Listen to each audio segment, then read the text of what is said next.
Voyons maintenant l'instruction continue. Donc c'est une instruction qui s'utilise à l'intérieur d'une boucle, ou bien d'une boucle imbriquée. Son travail, c'est de revenir au début de la boucle. C'est-à-dire si vous avez une boucle while,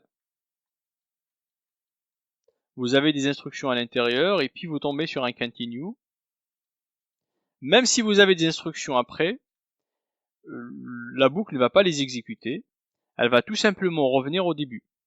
C'est ça l'effet de continue. C'est d'ignorer toutes les instructions qui sont après, et puis de revenir au début et de réexécuter la boucle.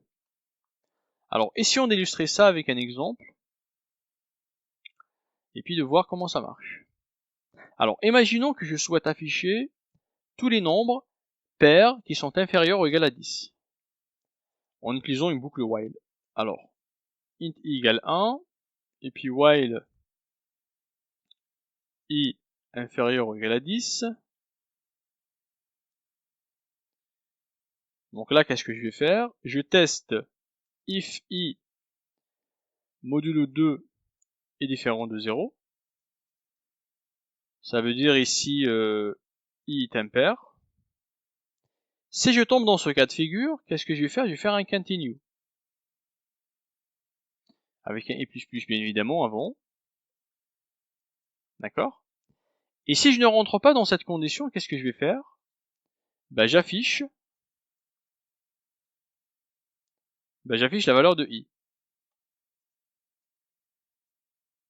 i++. Alors, essayons de comprendre tout ça. Au départ, mon i égale 1. Il est bien évidemment inférieur ou égal à 10. Et vu que 1 est impair, donc je rentre à l'intérieur de cette condition.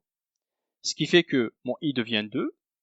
Et puis vu que je trouve une instruction continue, ça veut dire que je reviens au début. Mon i égale 2, donc je peux rentrer à l'intérieur de ma boucle.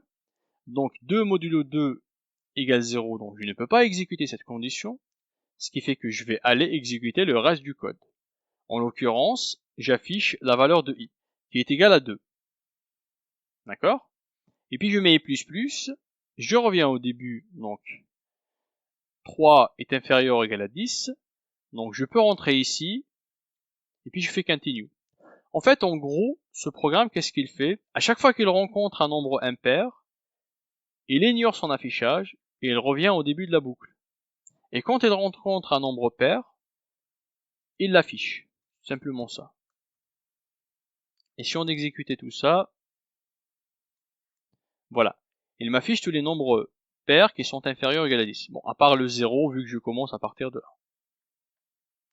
D'accord? Alors du coup, on se dit à la prochaine vidéo. À plus!